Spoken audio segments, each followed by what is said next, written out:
All right, we're recording. All right. So, ladies and gentlemen, welcome to another amazing episode of Lessons Learned ATW. Like last week and the week before, we have another amazing guest. This guest is a beat maker extraordinaire. He plays a bunch of instruments.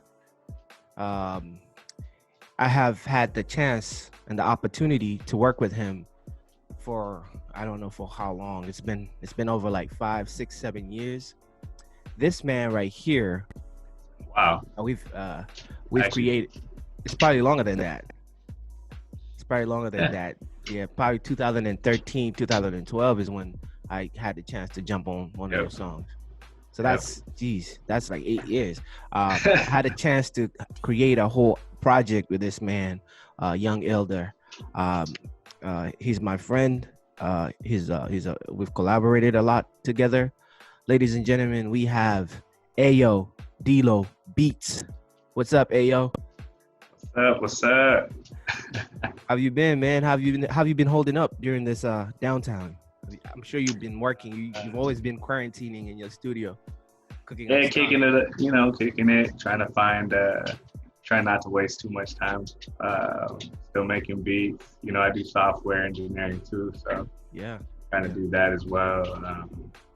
Staying busy. Yeah, staying I mean, that's busy with music, the grind. Have a few artists that we're focusing on right now. So. yeah. So let's start it off with share with the listenership and the viewership your history, your background, and how you started doing beats and how you became Ayo. Uh, and over time. Pretty much the end of my high school career, I played baseball. We had our last playoff game, and I realized I was going to have a lot more free time. I knew I wasn't playing ball in college. I was going to go for education. So, with all my graduation money, I bought a MIDI keyboard. I think it was a Kai MPK 49. I was in 2009. And since I think I started with Reason 4.0, I don't know if you guys know what that is, old software. This is beat. This is like beat nerd type of Yeah, verbiage. with Recycle. Yeah. I started with Recycle and I was chopping beats, trying to do it like Dilla, Kanye actually at the time. Yeah, Graduation just came out. And I was like, dang, I really want to make music. This is, anyways, that album just inspired me. Since then, got into the studio with some cats, Eric Forson, Benny Cassette, Lil Dicky, probably in 2012, I would say. Yeah. And since then, it's just been diving into sound design, keys, trying to aspire to find that perfect sound, Yeah, I forgot to add this on your intro. I just want to share with the viewership and the listenership. Ayo Dilo is originally from California. Are you from Southern Cal? Yep, Lancaster, about an hour from Los Angeles. Okay, and then you recently moved to the Midwest, so you're now in Denver, right? Correct. Yeah. All right. I'm out here in Denver. Actually thinking about moving to Dallas. Dallas. Oh, okay. So you're now taking it to the South, man. Like, Dallas is a beautiful place. Beautiful. I like Texas. I love Texas. So with that, we've talked briefly about your history and how you began doing what you do, which is sound design, beat make, and also help somewhat like A&R artists. Like you let me turn my phone off just in case anybody tries to call. Yeah, my bad. So you sound design. You also like somewhat A&R. Like you help artists. You show artists how to approach a song that you'd want them to jump. Right. I mean, I don't know. A lot of producers these days. I'm when I first started getting into it really heavy, I internship for Benny Cassette from Good Music. He did New Slaves for Kanye. I think he did some other sound design stuff on there too. But that was the first time I actually got to see like a producer produce music, you know, not just make beats. So he'd have artists coming through all the time, and it'd be more of a hands-on, not so much coaching, but like suggestion, feedback, constant. Yeah, exactly. And it was very organic. Like it wasn't like forced. He would just give his suggestions based on the way he made music, you know, his style, which was very gritty, grimy. You know, Kanye's music is very, how do you say it? Like, it's very in your face. Like, it's uncomfortable almost. Sometimes he just wants you to feel a way. So it's more about making you feel, you know, adding elements that were just like, well, let's make the song exciting in some way. Add this guitar and tune it crazy and you know something there's always a weird element that especially that Yeezus album, like you said he made he created or helped the sound design New Slaves. I can definitely see that, because just looking at Kanye's growth and his change, no album of his sounds the same. Like he always does something different, you know, and that's something I really appreciate from a Kanye West when it comes to sequencing an album, beat selection or sound selection, sound designing, how songs interchange within each other. And I mean, he won us over, first of all, with the samples and reminding us of our childhood through the chops that he used to have, like from Through the Wire, which was Through the Fire by, you know, Diana Ross, to, you know, Shaka Khan, sorry. I said sorry. Shaka Khan. And also that the you know, All Falls Down sample. Like he knows how to pull you in with a sample, or that Bound to Falling in Love.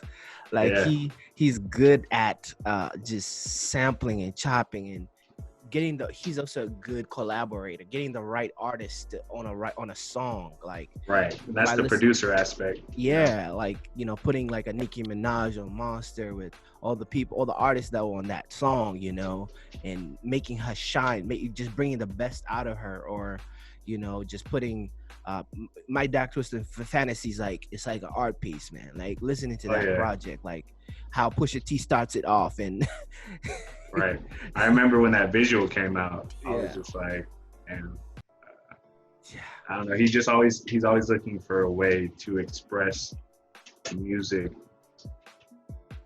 more than, you know, like with a different type of art, visual art, or even fashion, or even with right now he's on his religion thing, but back in the day he was too, with Jesus Walks.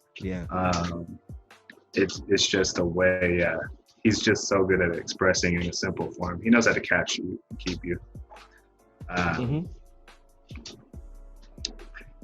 He's been a huge inspiration for sure. I would say Kanye, and we'll stop. we'll stop the Kanye fan club. Right. Talk, but Kanye, man, like listening to how he hits a strong left. Like he can come from making beautiful music, just beautiful sounding, you know, you listen, all of the lights just beautiful sounding, and then he goes into distortion. That's what I was gonna say. Like how he balance, how like he mixes that. I just don't know how he does it. Like and then you listen to songs like Wolves, I think, on you listen to Wolves, which is so beautiful, and next thing you hear is I think Black Skinheads. Was it that? No, you're talking about Wolves when he sampled Kim? Yeah, but when the on Yeezus, and then the next song, I think he had another song in there. I think I have to look at the track list, but where he had that visual of the wolf, of like just this weird like lichen looking thing running, Yeah, he's Weird shit. yeah. Weird shit. And then you go, Always. then That- like you listen to Life of Pablo, how it starts off so beautiful with chants, and then he gradually sequences to, you know, Father Stretch My Hands, and then the collaborations. I thought that was Future on the song, like that beautiful morning. I didn't know that was the guy from Guy. What's his name? From what? That wasn't Future? I don't think it's Future. I could be wrong. I thought it was Charlie Wilson. I could be wrong, but I'm not sure. I thought that was Future. I thought that was Future too. I thought it was Future, and then when I heard Panda, I thought that was Future too. Yeah, I thought that was. But he's a good collaborator. Sure. So you're talking about being a producer is just he knows how to bring people into the mix and make it flow. Yeah. So you're saying like being a producer is just not a guy sitting on a hardware MPC or a machine and then just shipping off a beat, you know, or I mean that's a part of it, but it's not just that. It's the bigger producers have bigger visions. You know, they know how to bring people in and make things. Yes. You know, just work. Yes. Very, very well, and in my opinion, that's being on an MPC and going on to Splice and pulling in elements. That's a simple producer, you know. But if you can expand with, you know, a reach socially and just having resources, you know, relationships, being able to pull those in and add those to a song. That's the greatest skill you can work on, honestly. Absolutely. One thing I had the pleasure to do or have the pleasure to experience is being produced for. A lot of artists don't get that privilege of being produced for, where you have one producer matching your style and bringing the best out of you. I had that chance to work with you on Young Elder and probably even Certitude. I think most of that was all your production. And what as a producer, a sound creator, a sound manipulator, you play with sounds. You're like a sound airbender or whatever. What are the benefits of you working with an artist and developing the artist while you're working with that artist throughout the whole project? Or do you like the variety of artists? You like artist variety, or like DJ Mustard with YG creating the whole project for him? Like what's the benefits of that as a producer? I know what the benefits of an artist, but from a producer side. I mean, really it helps you gain insight on song structure for one. You know, producing hands-on with an artist is you as a producer, when you're just making beats, you get locked into this mode of, I'm going to structure it like this, you know, 16 bar hook, 32 bar verse, whatever, or 16 and 8. And it kind of caps your creativity as far as sequencing, even bridges. Working with an artist, you get to express your sound with that artist, but at the same time, you know, you have a bigger reach. Like I said earlier, bringing people in to play guitar, accessing more resources, it's the building process is a lot more creative with artists. I would have to say it has to be, or else it's going to be locked in and sound very limited. And as a producer, you start to realize that, oh shit, excuse my language. I mean, you should probably try something different than the ordinary here. Yeah. Yeah.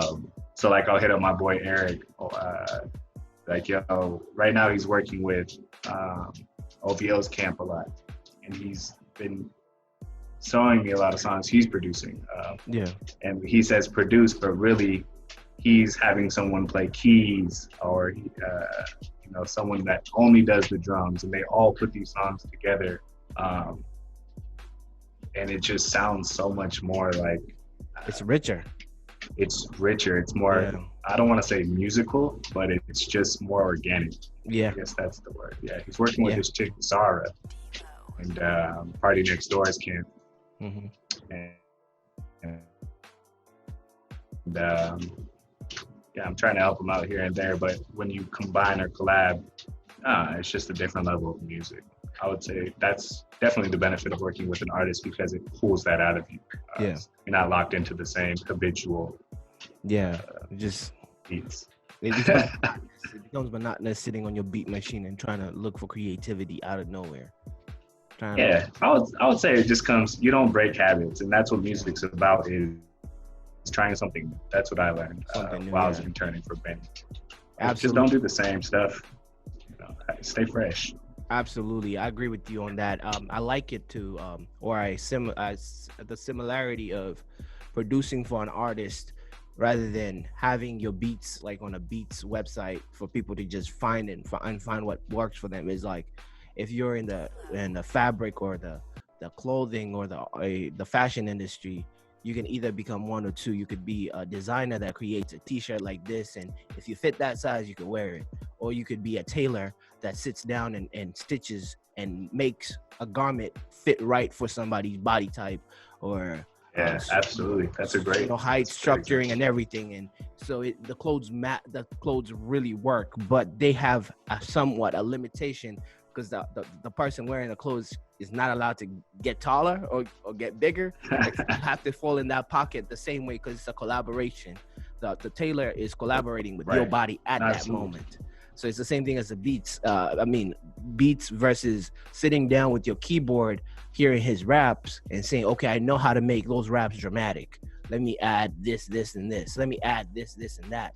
Let me add this element. Let me add that element. Let me now dead all the drums. Let it be now just, these sounds and he's and your bars or whatever you're saying, just so it resonates to the listener. And it's an amazing collaboration. And if you bring people like a violinist or a saxophone player or a classical piano player or whatever, and it just makes the music even richer because now you're collaborating with so many people, and that's not only you and the vocalist. So I think that's a key element for young producers to be open to collaborating and also have a voice, because I know a lot of producers are like, hey, I have beats for you.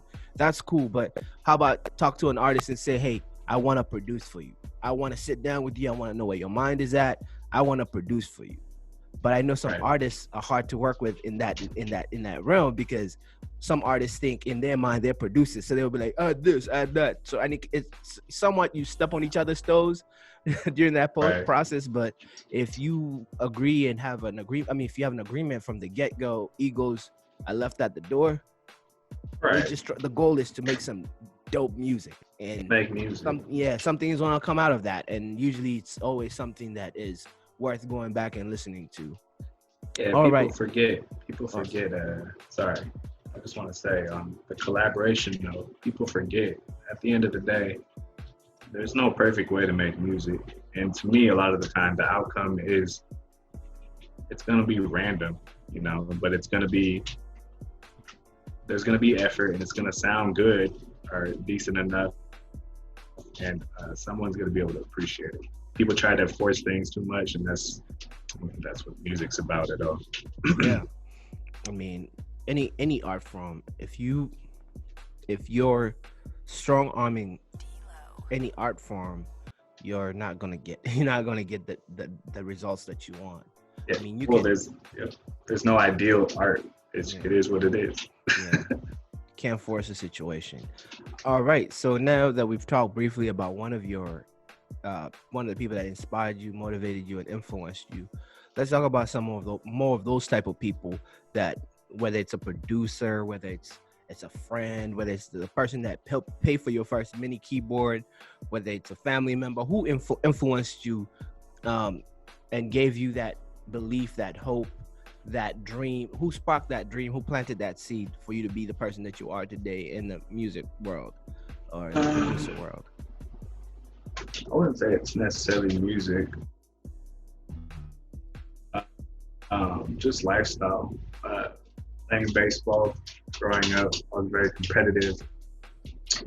I was put around people that were on the road to success, so being competitive, that's really been the driving factor initially in my career. A few friends, Ramsey Nigel, he's a strength coach for, I think, Kansas City. Now, their college basketball team. He was for the Kings, Sacramento. Adam Sundberg, he's like a software engineer for some fucking government facility. I don't know, just being around people that are pushing forward all the time is, super critical. I think to someone's drive. I mean, whether you're, that was the drive for me, at least. You know what I'm saying? Looking up to people that make good decisions, that want to be great for a good reason. You know what I'm saying? Whether it's to inspire the people, make their peers proud, whatever, there's wherever you can find inspiration. I would say once you find it, stick to it. Don't let it fade. Absolutely. Ayodlo, you have an amazing CV. You have an amazing resume. You've done a lot of work with a lot of great artists, from the likes of Lil Dicky, Dave, to I think French Montana. Nope. No, not French. Okay, just run down your list for you, because I may have the wrong things on my notes right now. So. Oh, it's all good. ASAP, Rocky, Cardi, Lil Dicky, The Game. Worked with Jay Zach a lot. Worked with this kid named Daytona Fox that got signed to Takeoff. Okay. We have a song with Trippie Redd too. I don't know why it hasn't came out yet, but shit, I don't know these artists. And this is Black Amish. Who knows what these artists? The production group. Oh yeah, no, well those are mine. Black Amish. Okay, all together. Yeah. I mean, we all overlap. We say okay. You know what I'm saying? All right, man. That's an impressive list of names of like solid creatives, musicians. Who is the most notable collaboration? Who's either your favorite person to collaborate with, or someone that you remember collaborating with and producing for? I would definitely say Lil Dicky. Lil Dicky. Just because when we're in the studio with him, he's a go beast. ahead, sorry. He's a beast. Hey. He's really good at rapping, but I think he really leans to the comedy side more. He's a different, just his energy was, it's funny because if you guys watch that show, Dave, like that's really how he is. That's exactly how that dude is. He'll literally ask for a beat, sit on it for 8 months, and then get upset if you try to push it away to somebody else, which is disturbing as a producer, you know what I'm saying? Yeah. But I don't know, just the way he approaches things, very non-traditional, always creative. He's almost, I wouldn't say like a Kanye, but he doesn't want anything to be normal. You know what I'm saying? It always has to have some type of like an extra factor. Yeah. Which obviously pushes us as producers, let's not make a traditional, like just a trap beat with too much emotion. It has to be, you have to find sounds or create sounds that are refreshing. You know what I'm saying? It's hard to create something for someone who doesn't want to be categorized, because it's almost like you have to create a new genre yourself. Absolutely. Which is great. It's challenging. Been blessed to work with the dude. So. Yeah, man, working with a Lil Dicky, that's very good for the resume, especially if you're a producer. I, for one, I was impressed with just viewing his insight of who he is as a person and the different things that he shows on his show, from just toxic masculinity and to the trials and tribulations of a rapper, and also colorism Right. and The hip labels, hop and everything. just the white privilege and all that different things, all the things that he touches on. Like it's a damn good show. And if you say or you attest that that's how he really is in real life, I find that must be very interesting. It is. I was surprised to see him demean himself like the same way, Yeah. and have the success that it Yeah. had. I don't know if it's just likability or Yeah, and just honesty, but something's pulling people in. I think he has this level of creativity that is also really genius. He's a genius guy. Shout out to Lil Dicky. I felt weird saying his name. Right. Yeah, like shout out to Dave. So we getting to this part of the show where I ask our guests, what is your personal ideology? And what I mean by that, I'll use myself as an example, right? Right now, I go by we've talked a lot about ideologies before in the past and how to approach life and stuff like that. But right now, at this moment, in real time, how I feel, I navigate the world with this ideology: open to anything, attached to nothing.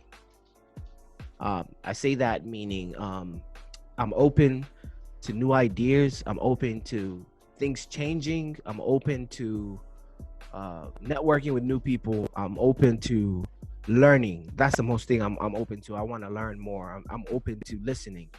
Uh, I'm attached to nothing because unless if it's besides my brand new my baby, my newborn, I'm attached to her, of course.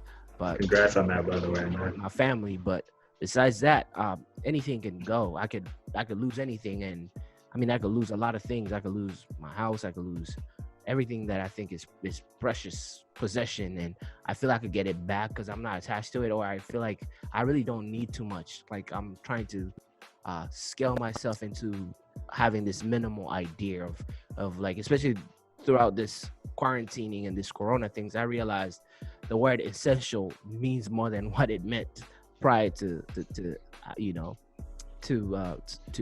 lockdown or stay at home type of rules that were set forth. So now I'm starting to appreciate being a minimalist. Like I don't need a million pairs of shoes. I don't even wear clothes because I'm not going anywhere. I'm home.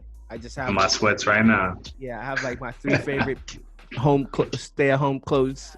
I put them in rotation, wash them, and just stay wearing the same things. Like I really don't need all the stuff that I used to have, like the 20 million hats, having all these different things. But like I don't even have my watches, stuff like that. But yeah. So do you have any personal ideologies that you're applying right now in real time?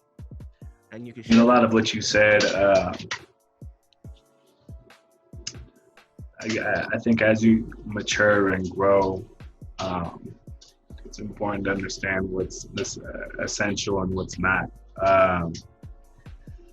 Oh man, yeah, I used to be the same way. I used to be a sneakerhead. I used to spend $700 on shoes and shit. But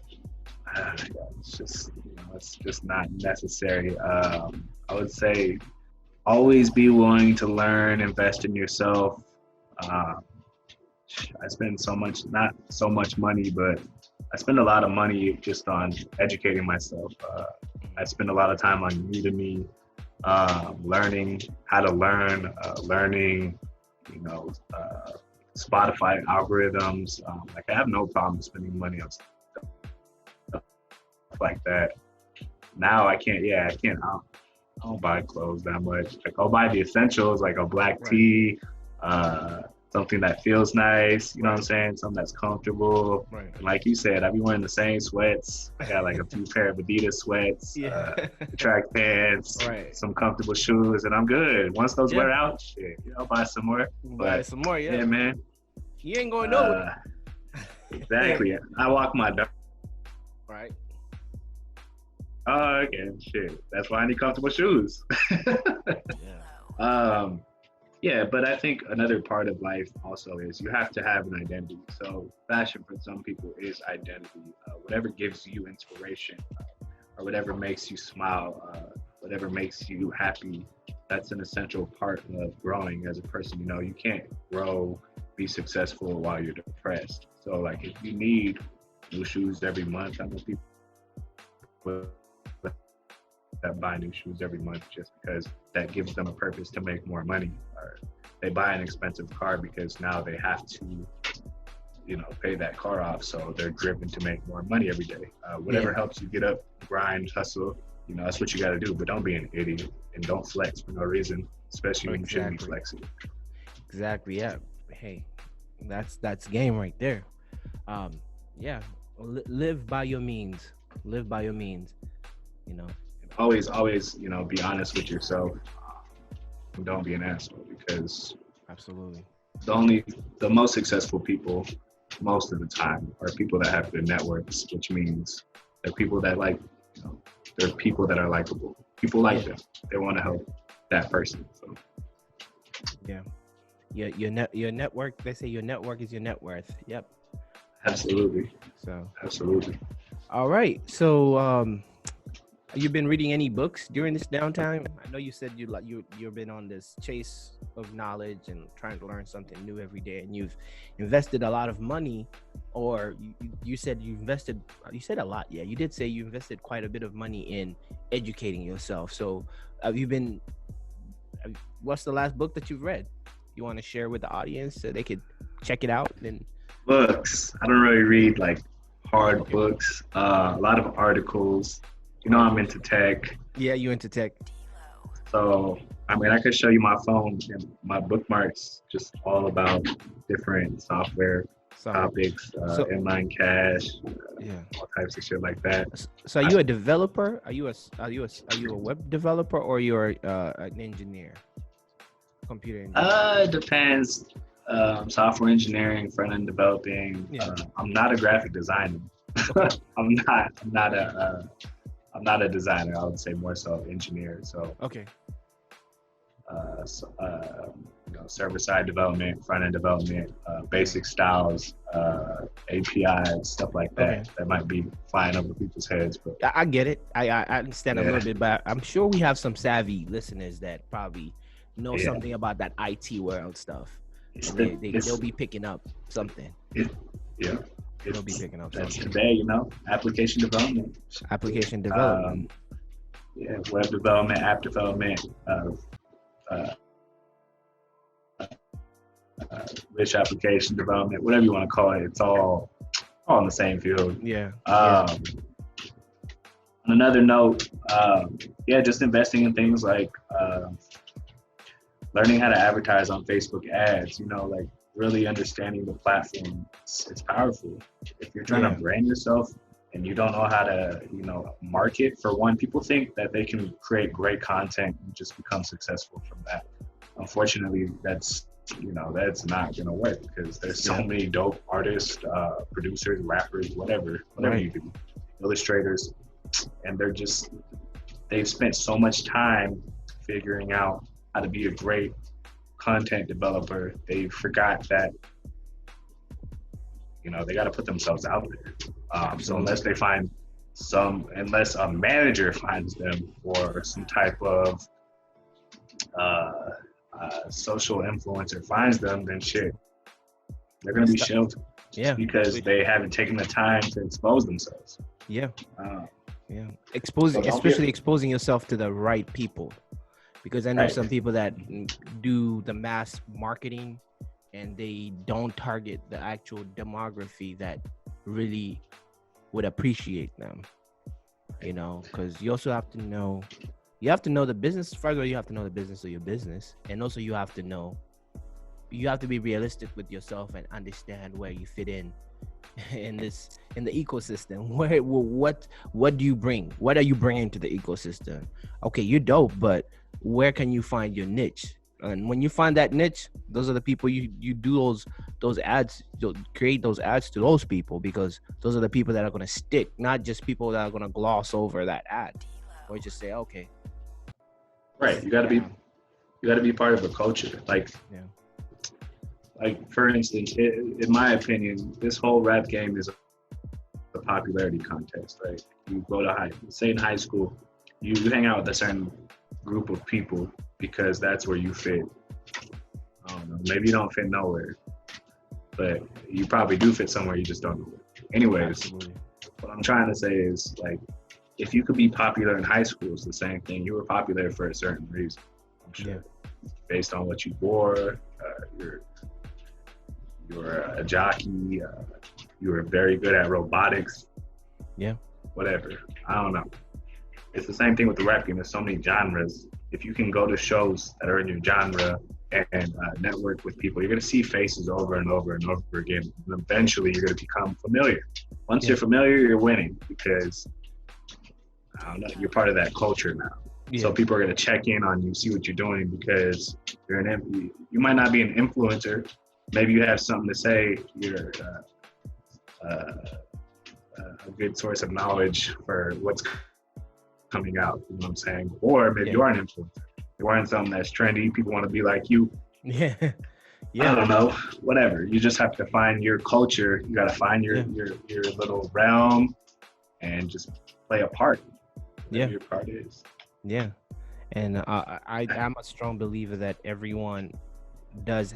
I mean, what worked for this person necessarily won't work for you, but there has to be some correlation to all the successful people. They have to have either the same mannerisms, like you said, likability, being professional, having good quality, being punctual. You know, when you're being brought into interviews or going to see people that could help you, be there 10 minutes before time. Like being courteous, listening is another thing.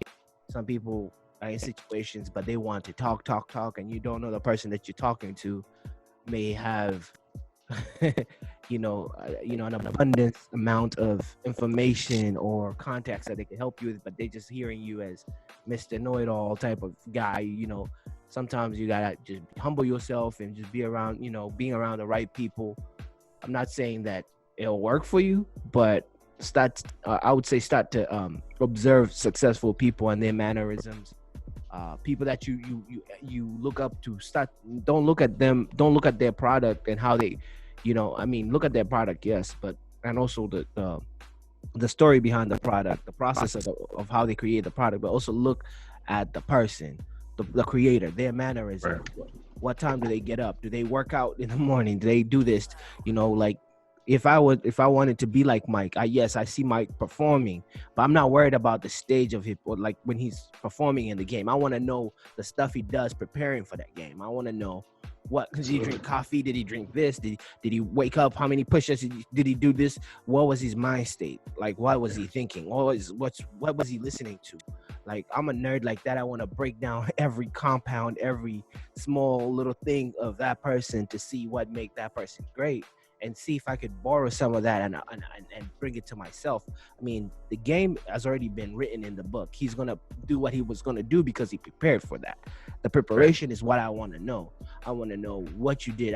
I'll be amazed by some of these artists and what they do with a song or an album, but I don't want to hear about the song and the album. It sounds good, but I want to see the creation, the process, the sitting down and coming up with the sequencing. Who did they listen to while they were creating this? Something had to happen, the story behind it, the words. And then in that, I'm not necessarily stealing a sound. I'm just getting habits and things. How long was he in the studio? What time did he get in the studio? Did he he paid 8 hours for a studio session and he only recorded one song?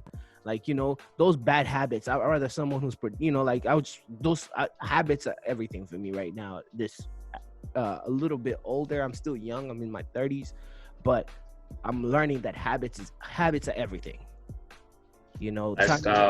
Time you go to sleep, your eating habits, your discipline. That's another thing. You see successful people, they're not successful by accident. They're not. It's not an accident. Like, these people have habits, and those habits later on. I would say it's definitely successful.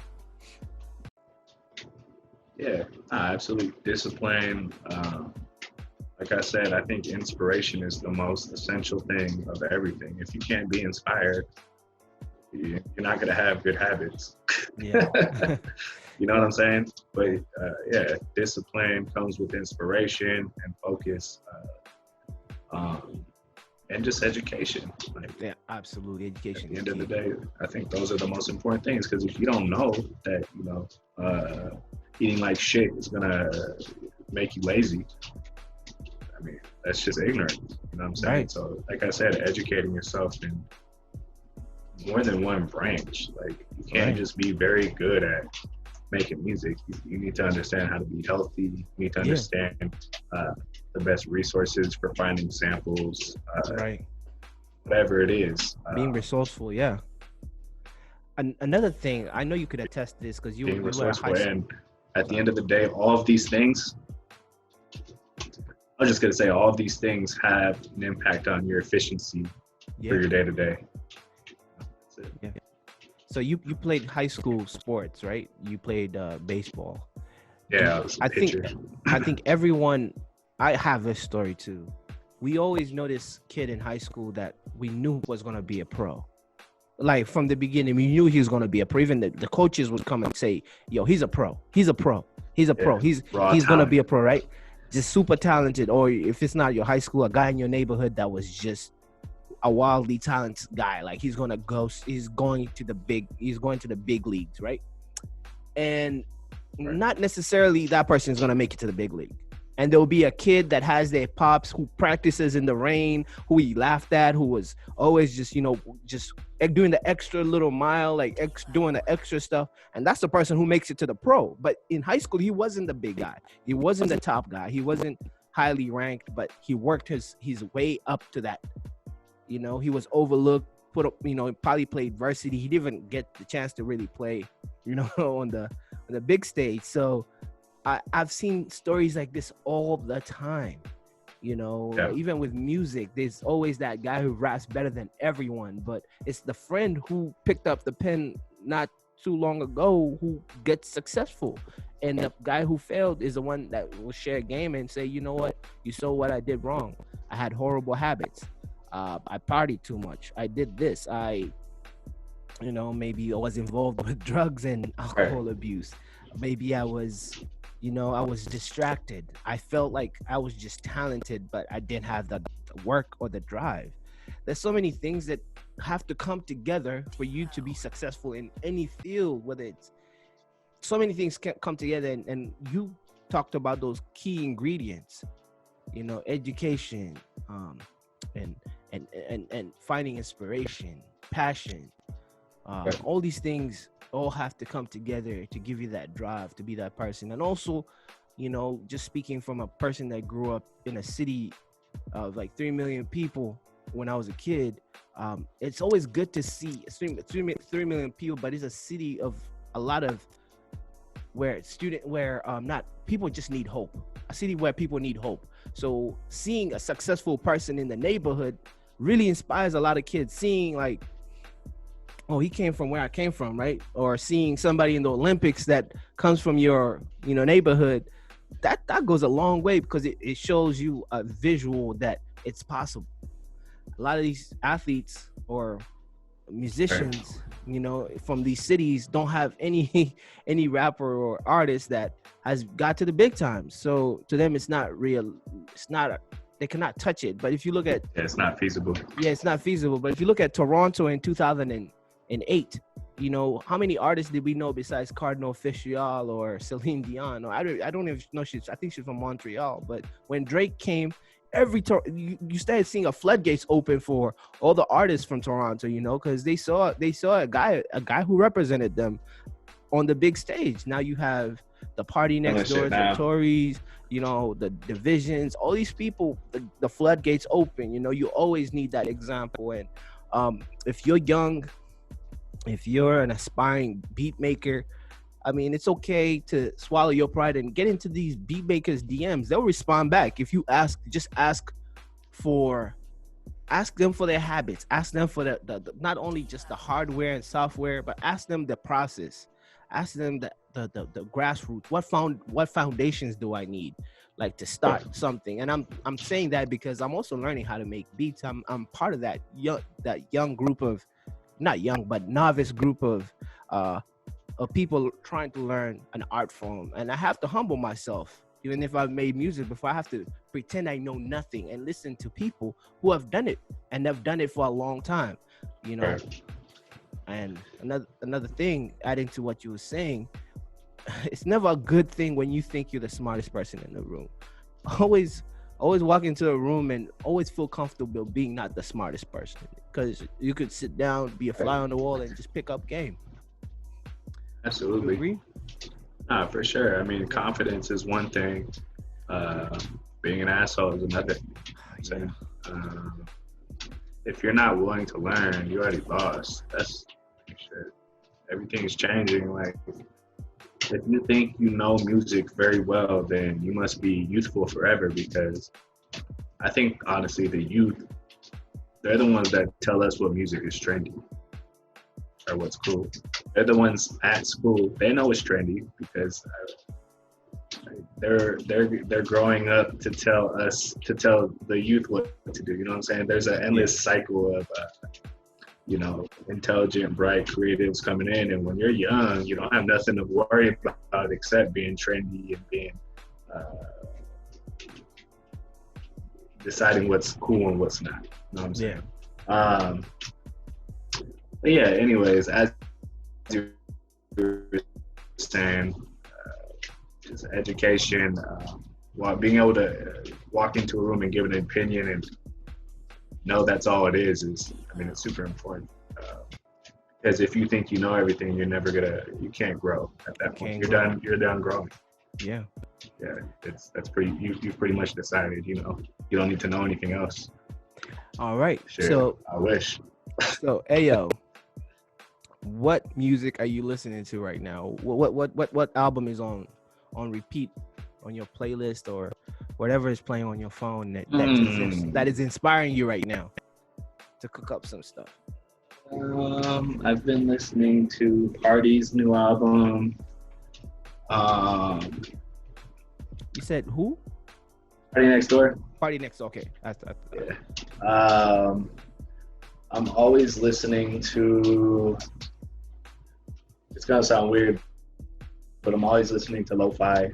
I'm always listening to. He's one of your artists that you produce for too, I believe. No, lo-fi, like lo-fi music in general. Oh, lo-fi. So low keys. Who's the artist that you? Yeah. Lo-fi. Yeah, lo-fi hip hop. Yeah.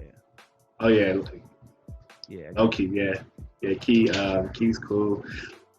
Yeah, fuck with Keys. I listen to weird shit. Chill hop. A lot of ASAP. Yeah, ASAP. Like, I'm all over the place. Shit. Let me see. Hold on. Let me just. Ladies and gentlemen, he listens to also Strap sometimes. Isaiah Rashad. You said Isaiah Rashad. Okay. Isaiah Rashad. I love Trippy, even though that dude's crazy.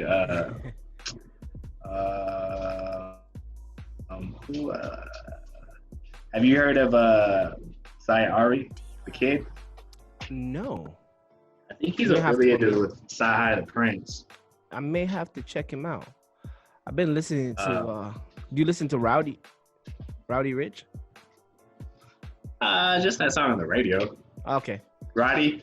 Is this Rowdy or Roddy? Roddy, I think. Roddy. Oh man, yeah. I remember before that song blew up, we were sending beats to him. My friend Stoney, he's Daytona Fox's manager, and they're all affiliated with the Migos. Oh yeah. And we're sending beats to him, and I didn't think nothing of it. And then that song came out. Damn, I should have sent him a lot more stuff. That's like when I listened to him, I could see your production working with his output or his delivery. Yeah, he's cool. Yeah, that song is super catchy. I like this. Absolutely, man.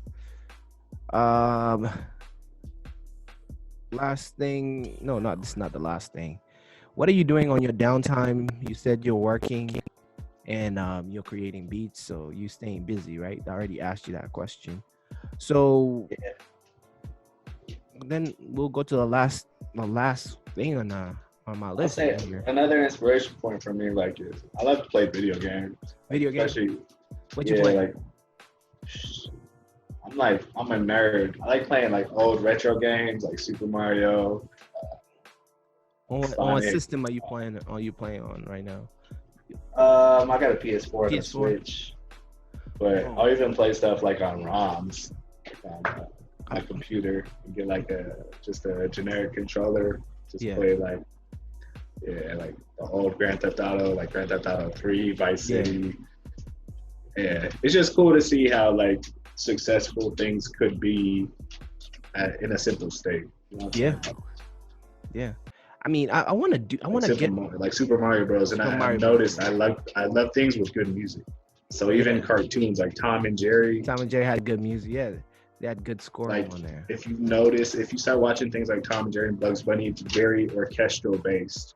Yeah. Yes, exactly. So every single action will be entertained by music. Yeah. Yeah. I was Something to thinking pick up. about getting a Interesting. N64. I just want to buy one. Yeah. I played quite a bit of games, but now that I've been busy, I haven't had a chance to. I play a lot of FIFA.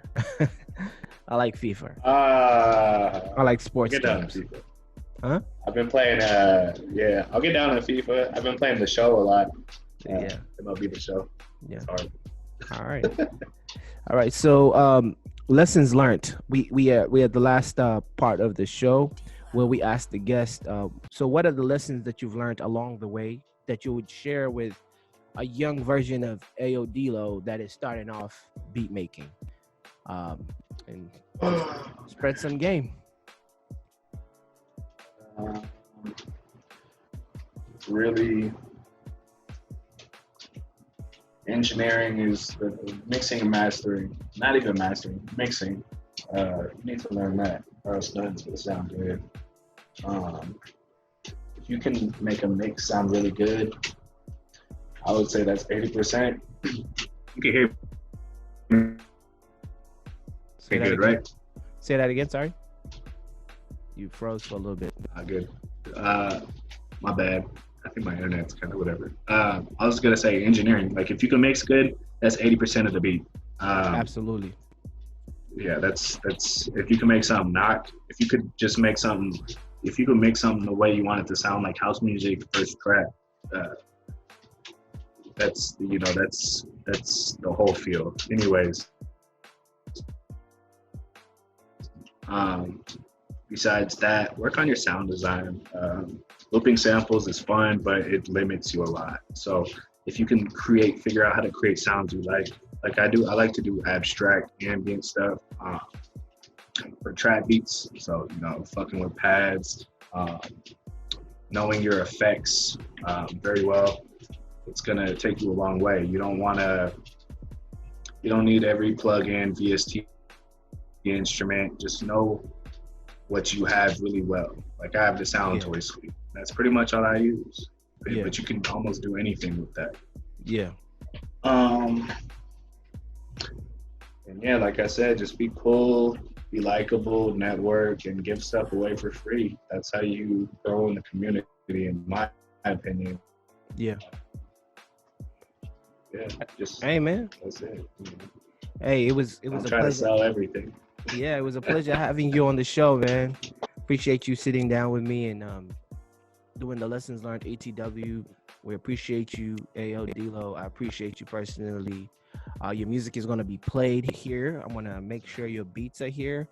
Before we close out, how can people follow you or get to you or work with you, collaborate with you? Just give them your information, please. I would say just hit me up on Instagram or Twitter, Ayodlo Beats, AYODLO Beats, no space. Hit me up whenever, I'll respond. If you guys have any questions or whatever, you just want to talk. All right. There you have it, ladies and gentlemen. And it's been another episode of Lessons Learned Along the Way, ATW. Thank you, Ayodlo. Appreciate you for stopping by virtually and sharing some game with us. Peace.